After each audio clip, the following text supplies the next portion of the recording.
This is Ray Mota from ACG, and welcome to this edition of the Hot Seat. Joining me today is Ritesh Mukherjee from 128 Technology. Ritesh, thanks for joining the Hot Seat. Thank you for having me, Ray. Awesome. Well, thanks for bringing me to rainy Boston there. I'm from Arizona, so I'm wearing long johns and everything there. Well, yeah, this year has been a lot of rain. Yeah. So we like to get started right away, Sure. right? I mean, your company's been around for some time here, right? But from a startup perspective, right, when we look at the SD-WAN and the routing space, which you're playing in that area, how is it that you're differentiating in that space?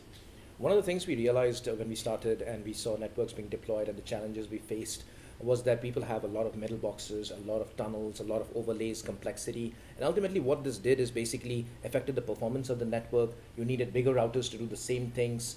You needed a lot of overlays, a lot of intelligence, a lot of complexity in maintaining those devices, and of course costs. Right. So we wanted to build something which takes our legacy or whatever, our heritage and understanding from voice and other things to routing and in Right. general. Right. And what we came up with is, of course, tunnel-free networking.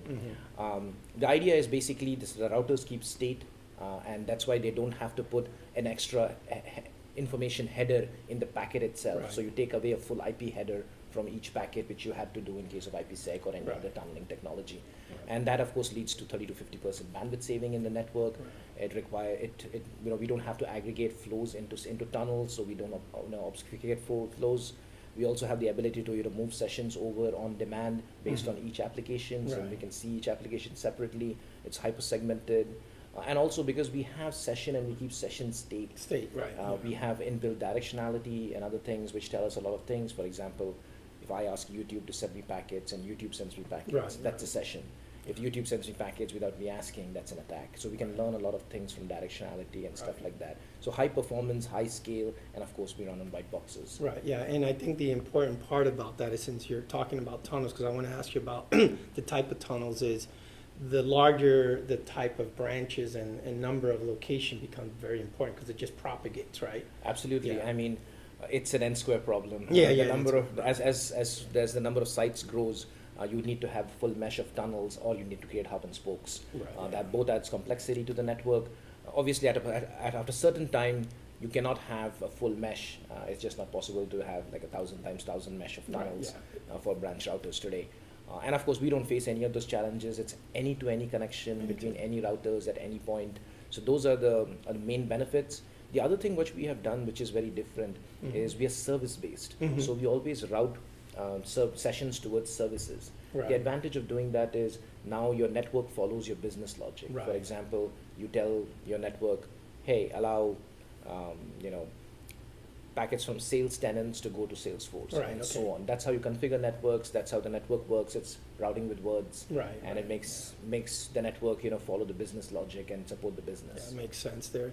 Now, you mentioned the word tunnelless, right? I mean, could you go further into the types of deployment that are related to that the most? Absolutely. I mean, we have a large number of deployments today, but there are two cases in which the solution really shines through.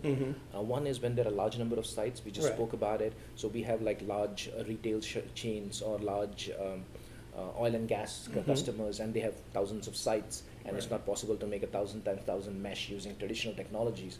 So that's where our solution really comes into play, and we can create an any-to-any connection between any points. There's no need of hub and spokes. There's no need of thromboning traffic, Right. and so low latency connections between sites as and when required. Yeah. And the other one is when there is low throughput connections, like places where connections are poor, or rocky areas, or which are difficult to get to, or oil and gas, or where they use satellite networks. Right. There, because we have 30 to 50% bandwidth savings, and you have low throughput connections, by itself, saving bandwidth makes the applications Yeah, work makes it better, better, right. and things work better. So those are the two cases where it really shines through, when there is large number of sites, and of course when there is skinny pipes. Right, with the skinny pipes, yeah, yeah. specifically there, right? So as you, if you look at tunnelless, right, because I still relate to, you're actually simplifying it as people scale, which the hope is to reduce, let's say, operational and become more efficient on supporting the Yes. scale, right? Are you able to discuss like some of your largest deployments? Because it seems like that's where I see yourself having the biggest impact. Our largest deployment today is a large auto parts retailer in the US, and for them every call is worth $100. For example, someone is going to order an oil change or a tire change or something like that, and so they want to make sure that their stores are always up and connected.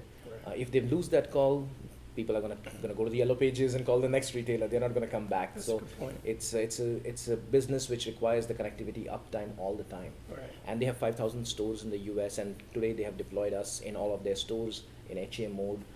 And all they have 5,000. all 5,000, Wow. and they have MPLS, internet, and LTE for failovers. Yeah. So all the stores are up all the time, and Right. they're really happy with the solution. That is our biggest deployment. I also wanted to mention that is probably the fastest deployment. Uh-huh. We deployed about 70 to 80 stores a night. 70. And yeah, so we did the whole thing within a year, and it was all up. That's and it's, impressive. Yeah. And it's all zero touch provision. Yeah, You just yeah. send it to the box to the store, and power it up, and it connects to our network management tool and understands Right. everything, gets the config. That is our biggest deployment to date. The other one which we're just embarking on and we have just started doing is a large pharmaceutical company in the US. They have 10,000 stores, and we are going with that deployment. So that will turn out to be the biggest. The biggest, ultimately. okay, so you continue. Yeah. And we also have large service providers. SoftBank has just selected us. Yes, I saw that. We made the announcement public, yeah.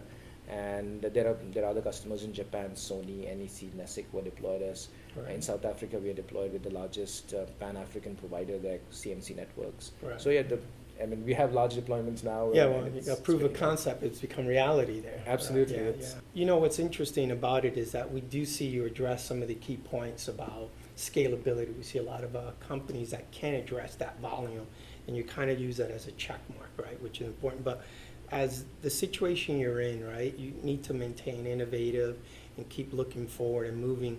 Where do you see 128? What is the next step for them?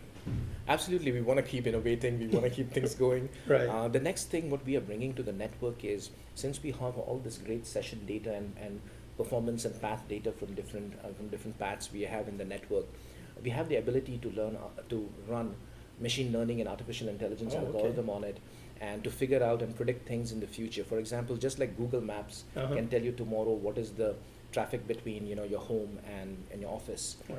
and at 9 o'clock don't take the highway, Yeah. take the scenic route, or Yeah. stuff like that. We can predict that for networks itself. That's From the data we have, we can extrapolate and tell you Yeah. what's going to happen tomorrow with much accuracy. Right. We can also predict things like, for example, failures before they happen. For example, if you made a couple of changes in the network and it led to a failure, next time you make a couple of those, Right. and before you make the next one, we can tell you that this pattern leads to a Right. failure in the network, and we can predict things in future.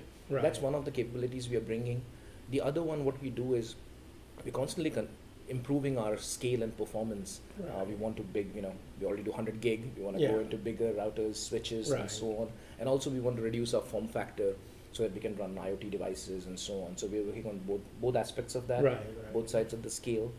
And the other innovation we are planning on is to have the routing software itself be able to interface with wireless, LAN, Right. and other devices so that it can intelligently understand and do a lot of things in the network itself. Right. Those are some of the things we're working on Yeah, currently. no, those are actually really exciting there to bring the AI, machine learning is going to be important. Yeah. Well, you're officially off the hot seat. Thank you. Thanks a Wasn't lot, too Ray. bad, right? It wasn't too bad. It was great. Thank you for having us. Awesome. We're Thank you. Ritesh. This is Ray Mota. Thanks for joining this edition. Thank you.